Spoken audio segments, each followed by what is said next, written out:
right. It is my pleasure now to be joined by partner at Frost Brown Todd in Houston, former president of the Houston Roughnecks of the XFL, Brian Michael Cooper. Brian, thank you for taking the time this morning. Steve, thanks for having me. It's certainly my pleasure. You know, the XFL this year was a bright spot. No one knew what was going to happen the rest of the year, but while it was happening, it was a lot of fun. It was great to see something get up and roll. And unfortunately, it didn't end the way that anyone thought that it would. And that's, sort of how the rest of the year went. So when you just think back at the success, not just the XFL had, but you personally had with the Houston franchise, the Roughnecks were the best team out there. Hopefully, as recent news has indicated, the XFL is not dead. It's coming back. But, when you think about your time with it, how do you sum it up? Yeah, Steve, it's a great question. I think that, it was an incredible ride. And I'd be remiss to say that certainly that 5-0 record was certainly attributable to the great coaching of June Jones and the great player development of Randy Mueller. Those two are just phenomenal. Both, they were both phenomenal coming in. They did a great job putting that team together. And we just had some, great experiences, great players. PJ Walker coming in, doing what he did. And now, having him in Carolina, we got Sergio Castillo is kicking for the Jets right now, and Edmund Robinson playing for the Falcons. So it was really great to see those guys move to the next level. And just on the other side, the fans in Houston just really embraced us, and it was just really great to see. I mean, we averaged 18,000 a game. We had 20 at our last game against Seattle before the pandemic hit, and the next game 4, we were hoping to have 25,000 against DC. And so it was really just phenomenal to see how the fans took to it. I think in turn, how we also, I think what was great about the XFL was the fan interaction, the ability to get that access that that many fans were looking for. And I think that's what really set the league apart early on. I mean, both in all the markets, I think we're doing great. St. Louis was on its way to having 40 to 45,000 at one of its games. Seattle had 30,000 at its game. DC invented the beer snake, and so they're doing some great things in all the markets, and so it was really just phenomenal to see, first putting it together and then watching it actually in motion was wonderful. And yeah, unfortunately, with the pandemic, obviously we couldn't see it through, but it was a great experience. Yeah, and if you want to really be pressed to say the glass is half full, at least you're forced to stop, assess what happened, and figure out what went wrong, what went right, because if nothing, you're not allowed to move forward with what you were doing. So at least you can look, and there's so many positive indicators. I mean, as president of the team, toot your own horn if you want here, how much do you get to take credit for what was done, or how much was it just luck, or different? Maybe it's just really the team itself that you had helped assemble. They were able to execute on such a high level. Well, we had we had a great, on and off the field. That's a great question as well. On and off the field, it's always a team effort, right? We had an incredible staff in Houston. We had people who were so committed to what we were doing, and just were really bringing the best to everything they put together. And so that translated into putting not only a good product on the field but off the field as well. And that goes from there were some very, very, very talented people in the XFL at the league level and at the team level. And it was so I think it's always going to be a team effort. I feel like we put together a very good staff here in Houston, and they, we were doing exactly what we needed to do. And I think, to your point, there's always going to be, in your first season, there's always going to be things where you see and you say, okay, let's make adjustments. And I think even we got to see that in real time. We made adjustments from game 1 to game 2, home game 1 to home game 2. We saw things that needed to be changed. And I think that's always the mark of hopefully, a good program and a good product, is that you can take that chance to look back and say, okay, we've got to improve here, here, and here, and then make those improvements. I always think that we're always trying to improve and be stronger. And so, and I think that, with that, we were a very high performing staff, because we were able to look back, make adjustments, and then move forward. And we move forward each game, which I think also you look at the attendance numbers as well, and just the amount of the news and the kind of the fervor about the team as the season went on. And granted, part of that was as we were continuing to be undefeated, but at the same time, it was also people were going to the games, having a good time, and they were then telling their friends and others about the experiences they were having, and then we'd get more fans. So it was just a really great experience. But none of it couldn't have been done without everybody pitching in as a team effort. I always believe that the sum is only going to be as good as its parts, and if we don't take that approach, we won't be successful. Absolutely. Yeah. And, it's certainly two different realms, right? The football operations, the product on the field, the staff there, and then the fan side, that the experience. I have to ask, just as a football junkie, to see June Jones being the coach there, you're getting offensive firepower. But across the league, so many good coaches, so many good talent. Like, I mean, Incredible. really, the Bob actual, Stoops. I mean, it was awesome to see that, like, any casual football fan could look at any team and be like, I recognize that name. I recognize that name. yeah. My big hope for the XFL, just me personally, was, to ultimately be in a position where something similar to the G League, something similar to, baseball's, double A, triple A system, I would really love to see if, the coaches are there and these are talented young players that maybe just didn't have a chance to get their crack at it, that it ultimately becomes a place where the barriers to change from one league to the other are minimized. I mean, was that ever something? And again, it was a short season. I'm sure that maybe this was a hope, but didn't get a chance to really take off. Was that ever something that was part of the discussion? Oh, absolutely. I mean, just look at PJ. I mean, PJ is a great case in point. PJ was practice squad player for the Colts, and probably not getting a lot of reps at the level he was at. He got an opportunity to come here and demonstrate what he could do, and then he's on the cover of USA Today as I think the title was the XFL's Mahomes. I mean. And that's incredible. Now he's in Carolina, and he started an NFL game and won that game and played very well. And so I think that in and of itself shows that the XFL was giving opportunities to those who might not necessarily have gotten them. And PJ, I think, is a great example of that. Sergio Castillo is another great example where he kicked for us, and now he's kicking for the Jets and doing very well up in New York. And so I think that those are experiences, and I'm hopeful for many others as well. Kenny Robinson was drafted, from St. Louis, and so there's hope that there's a lot of opportunities for those players to demonstrate what they can do in game settings, in with great competition, and that they'll be able to really enhance their skills and enhance their standing when people are looking at them. Absolutely. But, the XFL, while of course they have their legacy of when they were their first iteration, they came this time around on the heels of the AAF, which really lost steam very quickly.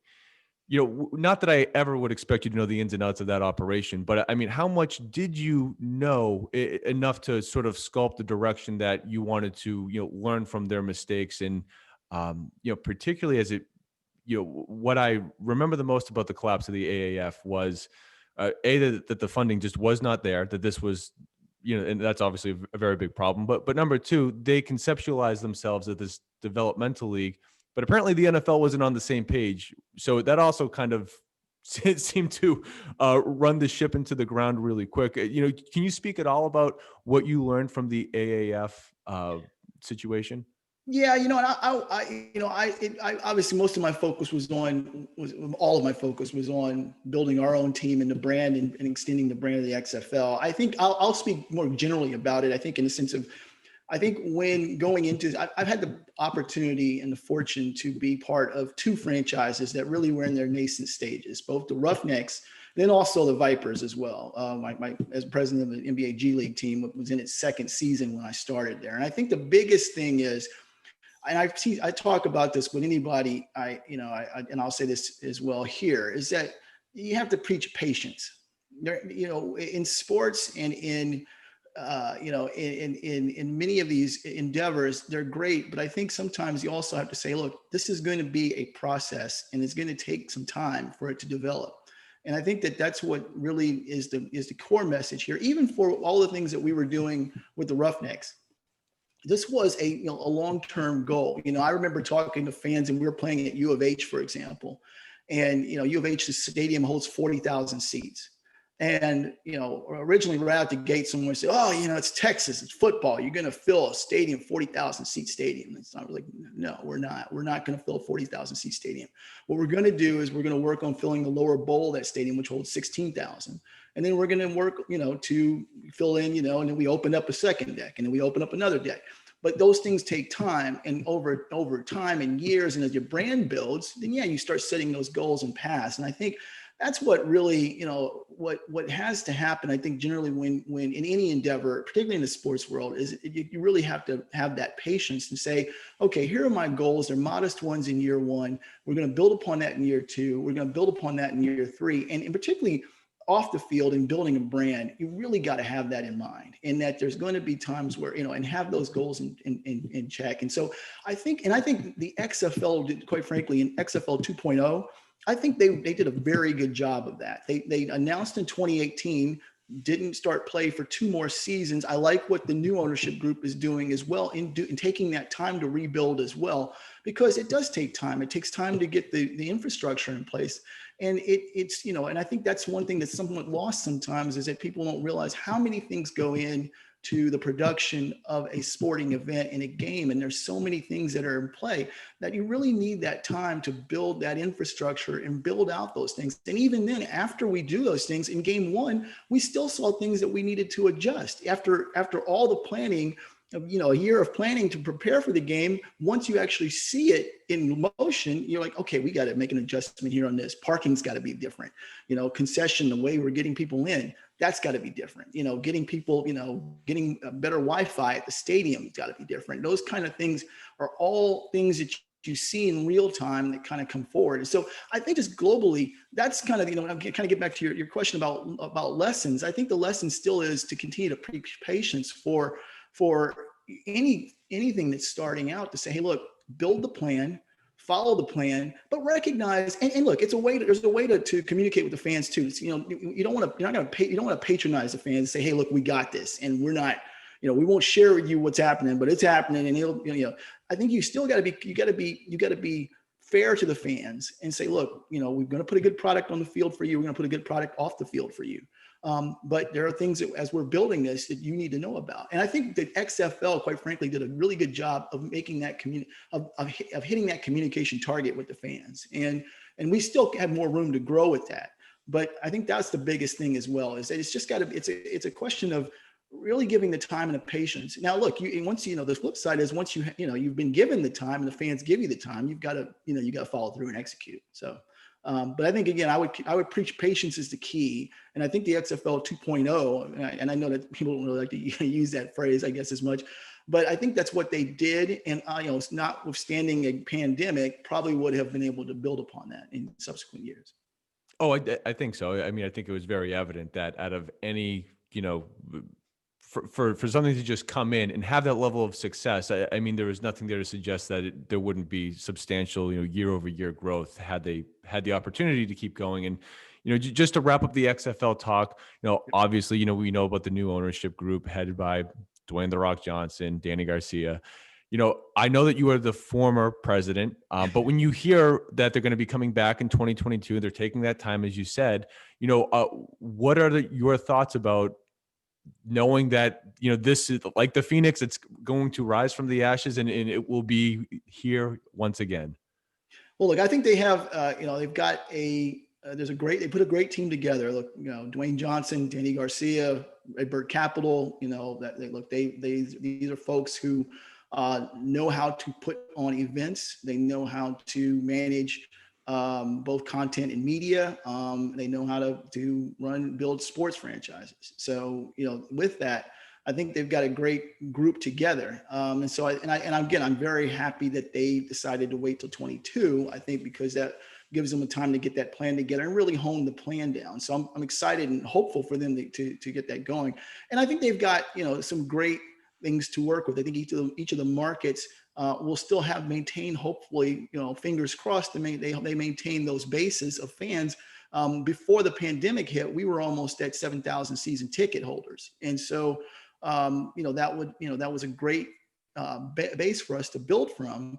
And I know that holds true in many of the XFL markets, that they had similar situations with their season ticket bases as well. And so I think that's going to be something they can build from and start with, and then build around that. And again, I hope that they'll continue to kind of build that fan-friendly, fan-centric model that was, I think, gaining steam in 2020. And I can't imagine. There's no indication to me that they would do anything other than that. I think that they're going to build upon that and just make it a even better product for 22. So I'm excited to see what they do. I'm excited to see how they rebuild it, and what their plans are going to be for the next year and a half as they try to get this thing restarted. Absolutely. Yeah, now, moving away a little bit from the XFL, you talked about how you were the president of the G League team, the Vipers. Yep. I would imagine that would make you put you in a spot, rather, that your experience is so directly correlated with running a startup type of franchise. How much of the overlap did you feel like I got this? How different was it maybe than what your perception was? It certainly is going to be a little bit different. I mean, but there was some definite overlap. I think that, look, my time with the Vipers was outstanding. I came in year 2. We won a championship a couple of years later, and I was able to see and I remained on, with the team in an advisory capacity for a while, and even after I left as president, and to watch the Vipers grow and build was just fantastic to see. And I think some of the things, certainly it was a learning process for me, getting to see the ins and outs and the kind of the mechanics of how a team is built was really fascinating. And it was, a lot of long nights. We put together a deal with the Rockets where they came in and they managed our basketball operations, and a partnership that's still going to this day. We were the first team to do what's known as the hybrid partnership with an NBA and NBA G League team. And I think just being able to see how that developed and grew, how the fans, I love the fans in RGV. I mean, they were outstanding. They were wonderful. And when we went to the championship in 2010, and won it, it was still just a phenomenal experience to see them in that stadium. The stadium, full capacity. And we banked a shot in at the buzzer to win a championship. I mean, that's almost like something out of Hoosiers or something. I mean, it's not, it's a Hollywood ending, to say the least, to win on a bank shot.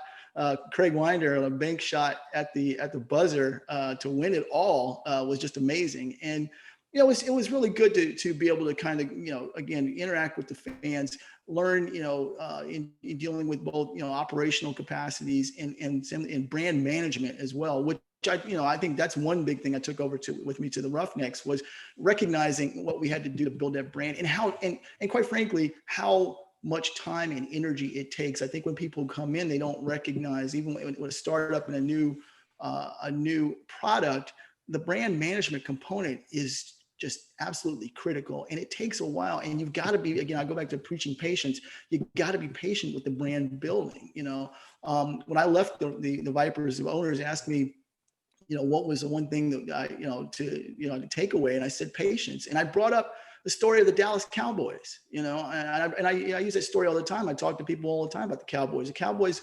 were both with, in 1960, the Cowboys shared the Dallas market with the Texans, which then became the Kansas City Chiefs. But the Cowboys, went through a period of, losing seasons, and then ultimately, they built that brand, and they continued to build a brand. And then in the 70s became America's team. And then ultimately that brand grew and grew. But it took time to do that. And I think that's what, others, it's not something that can happen overnight, but if you put in the work and you put in the planning and the time, and you do right by your consumers and your fans, you will build that brand. And once you start and you build that brand, then you can take off. And I think that was one of the things that I learned from the Vipers that I hopefully took over to the Roughnecks was the sense of timing on brand management and brand awareness and building it out. And always still going to be very grateful for my time in RGV. The people were fantastic. Ownership group down there, top notch. I think subjectively, I think the Vipers are the the best NBA G League team, out there. I mean, they've got more championships they got 3 championships in 10 years. And I'm just happy to have been a part of all that. And again, also just an incredible team effort, and the people that are down there and the staff that have worked down there for those past years, and their ownership group have just been, phenomenal. They care so much about the community, and they care so much about that team. And that's why I think that, that collective care, developed a 3-time champion. No, of course. Yeah. But to know that you were the guy that kind of helped get that ball rolling, I mean, there has to be a lot of pride there. Who's to say if it would ever be where it is today, had it not gotten off to that start that you helped really initiate?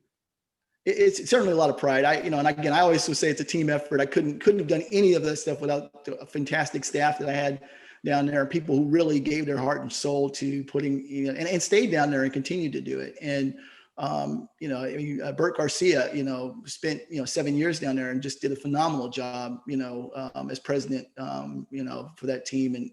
And really, again, and all the ownership group down there as well, just really, did some great things and continue to do great things with that franchise. And so I'm very proud of what's happened in RGV. And, if we can kind of recreate that kind of model and, going forward with many, with teams, putting things together, I think they'll go a long way. Yeah. Oh, definitely. But I want to get a little philosophical with you for a second, because now as we start to think more broadly about, this 20+ career, being an attorney, an executive, an advisor, with all the stuff that you've accomplished, I've been batting around this idea in my head that, ultimately, when it comes to professional development, we let one of 2 fears govern us. It's either the fear of losing the status quo, so we don't want to take risks, or it's the fear of, what if I don't achieve or grow to become the greatest version of myself, which means that you're going to let that dictate you being a little bit more risky, because you always want to grow and see what you can do. Right. I think that your resume would really push you towards being that guy that wants to take challenges. You are not risk adverse. But when it comes to that notion of fear, I mean, have you ever been like, man, like being the president of a G League team, or like the XFL starting up, like, what if this flops? Like, how have you looked at opportunities and been like, is this worth it, considering that you've been willing to take the jump on more than one occasions? I think that's really the idea, is that, it's kind of the belief in oneself, right? It's particularly when I was approached about the Houston job. I mean, I thought it was fantastic. I love the city of Houston. I love the fan base here. I love what they do. And I thought, this is going, and all the things that went with it. And knowing, like, people like Oliver Luck, for example, that were, Oliver, had been working from the beginning on this, and the kind of, the cachet he kind of brought to the table with it. I thought, okay, this is going to be something that's going to be a little bit different. And I think that was, with that, I felt like, I get to sell football in Texas. I mean, you can't beat that. And I think that's really was a big motivator for me there, which was, I thought, and I felt like, look, I mean, it took a global pandemic to bring us down. I couldn't have guarded for that, but I felt like if the ball was in our hands, we were going to be okay. It wasn't going to be anything that we did as an organization or even as a league. I couldn't probably, speculate on a third, on kind of an outside influence like COVID-19, which is, look, it hasn't been just us, right? The entire sports industry has been impacted significantly by it, and all the ancillary industries to it as well. And so, that's what's happened. But I think that I felt like, when I took the job, a year earlier, I thought, we can do this, and we build the right people on the staff. We've got the fan base here in Houston, and we've got a good product, I think, in being able to present a product that people, I think, would like. I mean, football remains, the life passion of many people. And I thought the spring football always could work. One of the heartening things for us as we were building the brand in Houston, when we were talking to fans, is that they would bring up the Houston Gamblers. And what I thought was interesting about that was that they didn't talk about XFL, previous XFL, or anything else. They talked about the USFL and the USFL Gamblers. And that made me think they're thinking spring football, and they're thinking about how much they enjoyed spring football and how it can coexist and how there's a place for it. And so, and we kept hearing that story. We had fans show up at our games wearing Jim Kelly's Houston Gamblers jersey, which is even more interesting. But because of that, I thought we had an opportunity to do some really cool stuff there. And so I think that you always look, everything that happens, there's a level of risk there that you got to take into account. But I think that the idea is that if you believe you've got a plan and you believe it's going to, that the plan is got some merit and that it's got enough folks who can buy into it and who are equally committed to kind of seeing it forward. Again, no one can do this by themselves. Right. And I think that recognizing that and saying, look, I know I can put this together with the right people around us. We're going to do some good things. I think that it alleviates some of that risk for you. My bigger concern was, I was asked, from the get-go, what would keep me up at night, with the team. And I say the fact that I've got a staff of, 20 to 25 people that are depending on us to do the right thing. And so I think that's kind of, recognizing that, there's going to be others out there, I think that's a greater concern than my own, risk of what would happen to me. I was also concerned about, what's going to happen with those who are working on the product and, both on and off the field. And I think it serves as a motivator as well to say, okay, look, we got to do right by everybody. Absolutely. Now, with the benefit of hindsight, you can, look back and say, well, this happened, that happened. But, can we just take it back to when you're putting together this incredibly impressive resume of Ivy League education, when you're going through the gauntlet of Cornell, Harvard, Columbia Law, what were your thoughts back then about, what do I want to do with my professional career? With that trifecta, right? I mean, I felt like you could probably go in any direction you wanted, but ultimately, it's the path that led you here. What were your thoughts early on? Well, I wanted options, I think, and that's why, I think with a master's degree and a law degree, that provided me some options, right? It provided me the opportunity to do that. And I think that's what everybody really wants. I think I always kind of preach this to those who listen to me and at the time, or, my staff, I said, look, always have a kind of a plan A, plan B, plan C, and maybe even a D, E, and F if you need to. But I think that's always a good, and that minimizes risk, I think, as well, when you can say, okay, look, I've got a couple options here. And I think that was part of the process, I think, in kind of building out an academic background, is that I could do a couple of things if I needed to or wanted to. I think that the passion for sports, though, was always with me. I loved playing sports as a kid. I didn't play them very well. I played a couple of years of football at Cornell. I was not very good. But I loved playing, and I loved the game, and I loved sports. And I think when I got to graduate school, I actually started giving serious thought about potentially sports, being part of a career. And until then, I don't think I thought, that maybe it just wasn't really possible at the time. In the early 90s, it was mostly former players, former coaches that were, moving into front office positions or into other positions. And I hadn't really thought about all the other ancillary industry and things that would come with it. And I started doing that there. And at that point, I started kind of figuring, hey, I want to go this path, where I was fortunate enough to go to Proskauer Rose, a large law firm in New York that represents the NBA, NHL, Major League Soccer, which I was fortunate enough to work on a big Major League Soccer case early in my legal career, and do those things. And I think that's where, I just love the industry. And I think you got to have, I say this all the time as well, you got to have a passion for the product.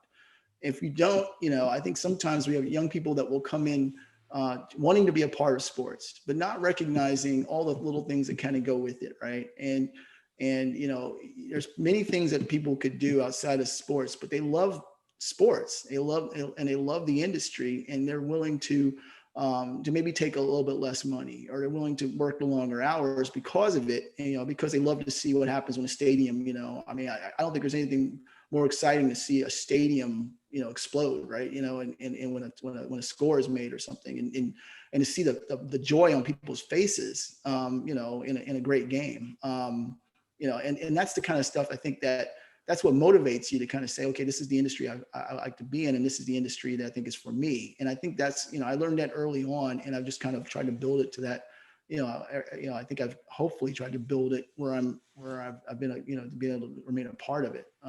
And again, just because I love the industry so much. Yeah. And I want to just quickly point out on your resume, right? The senior associate athletic director at Rice.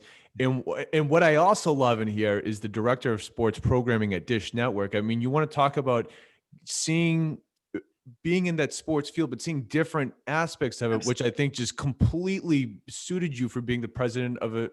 I mean, like I felt like you got every angle of it before you started to run the show, understanding very well different aspects of connecting with the fans, understanding the players, getting the whole organization to run as one. I mean, it felt like, again, with hindsight being 2020, that you were always on this road.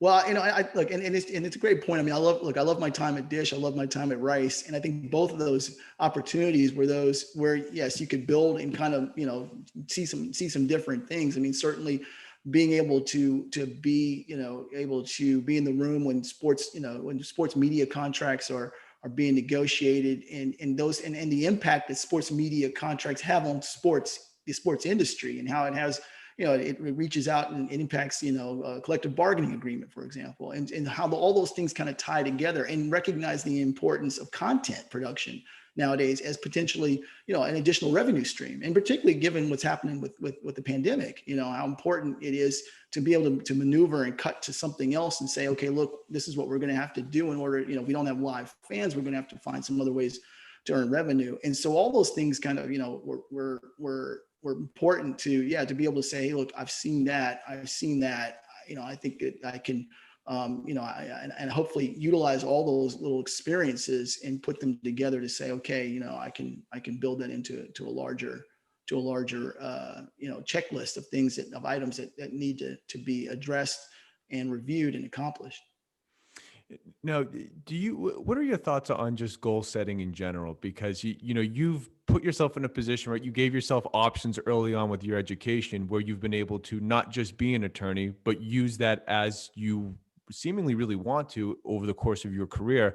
So how do you approach this goal setting for yourself, professionally, and where you want to be? Great question. I always tell folks I kind of do as I say, not as I do, because I did not do it the way I probably would have loved to have done it if I had gone back and kind of said, hey, look, this is the path. And I always tell folks, I said, create that path where you're kind of putting yourself in the job that you want 10 years from now, right? And so if that means you want to be GM of of an NBA team, well, what is it going to take to get there, right? And check all the boxes, being able to negotiate a contract, being able to identify, talent, those types of things, and build out that roadmap. And I said, just kind of take all the qualities that you're going to need to actually have that position. And then basically that becomes your roadmap to get there, right? Okay, I need this skill set. Okay, where am I going to get it? And you can get it in and outside the sports industry, but be able to say, hey, okay, got it. Contract negotiation, check. And I think that's what is the way that, again, I didn't do that. I wish I had, I wish I had done that and said, okay, look, I'm going to need all these things, in order to get to the next level. And I think that's what, as now going forward for goal setting, certainly that's what I'm always looking at now. It's like, okay, what else, where do I feel that I need to increase my skill, knowledge set and skill set. And I need, there's these 4 areas. Well, okay, I need to concentrate on those and make sure that, I'm always looking for feedback. I always tell folks, I said, look, it's not gonna hurt my feelings if, there's something we need to work on and improve. And I think that's another thing, just in general, not to jump around here a little bit, but I think that feedback is critical. Asking for feedback and having the kind of the temperament to take it, right? And because sometimes people are like, yeah, well, he says he wants feedback, but we're going to tell him this and he's not going to like it. And I always tell folks, I said, look, I might not, admittedly, like I'm human, right? So I might not necessarily take it to heart initially, but I do kind of incorporate it down the road, right? So I said, don't feel bad if I look at you and I want to defend myself initially, but I do really think it's important. I think people who care about you and care about the trajectory of your career, both, in a supervisory capacity or even in a 360 moment as a staff, if they're all wanting to get better, I think that it's good to have that feedback and then take that feedback and work at it. And I think the good ones, the people who have been mentors to me and guideposts to me in my career, those people really, were very good at doing that, both giving feedback and actually taking it and making themselves better. And I think that that's, it's not an easy skill. Like I said, we're humans. We think that, we work hard on what we're doing. And many times we're like, we don't necessarily want to hear, something from somebody, but then, after a little sting wears off a little bit, you think, you know what? Yeah, you're right. We should do it that way, and I think that that's what I try to continue to do. I think I'm always worried if someone feels that they're at their very best anyway. I think if they feel that way, that worries me a little bit. I think we're all trying to continue to improve and grow and learn. I hope we are. And with that, I think that I would continue, that my goal is to continue to do that as well. And so, I know there's areas where I can still, I can still grow in many areas. And I'm hoping that, I'll continue to build on those as I continue to move forward. Yeah, it's the only way. You can't have this like it's a fixed skill. I have this fixed level of anything. It has to always be this perpetual learning and always being open to that feedback. I couldn't agree more. But since you opened the door, 10 years from now, if 2030, where are you going to be sitting? 30 years from now, I'm hoping I might be, I think my wife. Oh, I'm sorry. I meant in 2030. I meant in 10 years from now in 2030. I love what I did. I love the interaction with fans. Certainly, working with the team was phenomenal. And I like not taking anything away from what I'm doing now. Which is I love my practice. I love working with my clients as well. So I don't want them to think that's not the case as well. But I think my goal is to remain involved in sports in any capacity, either whether as an attorney or an executive. And be able to move entities forward. So either at an executive capacity or as a lawyer, I think I will be happy 10 years from now if I'm a part of building something, either again as counsel or as an executive, and I'm able to look back at it and say, wow, okay, yeah, that was great. We did some good stuff and we built something, and if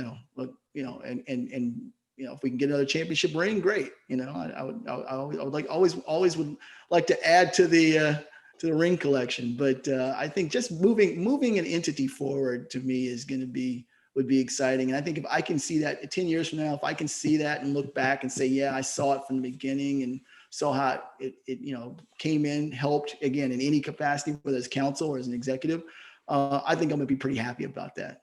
Yeah, and the Positive Coaching Alliance is certainly happy to have you there. So the sports world will always have you in some capacity. Yeah. But Brian, as we get up against it, I really just want to end on one last question, and it's just given everything that we've talked about. There's been a lot of little nuggets of advice throughout, but I mean, if you could end on what's the best piece of advice that you would give to a young professional right now, what would that be? I would say stay the course. Just recognize that it's the sports industry, particularly somebody who's looking in the sports industry. The sports industry is. There's a lot of great things at it. I think it requires some patience. It requires some,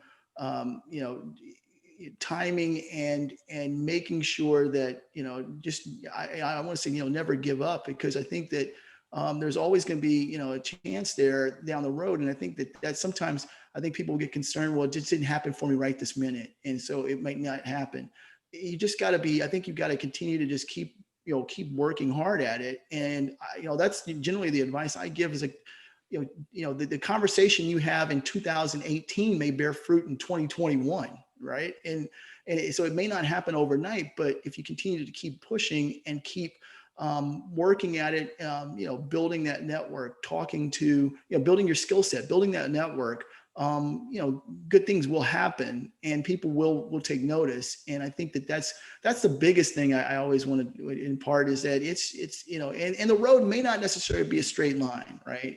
There may be some bends in that. And I think those who really, have the passion for the product and care will recognize that. And I think that's kind of the biggest thing I would tell is just stay the course, recognize what, my former boss used to say, keep the main thing, right? And that's, and I sometimes I did not live by that as much as I wanted to, but that really is the idea. Is like, look, have your goal and recognize what the skill sets and the ideas are to get there, and recognize that there may be, it may not necessarily be a straight line. There may be a couple of turns, but just continue to recognize that, keep your focus on that goal and the things you need to get there. And again, just be patient.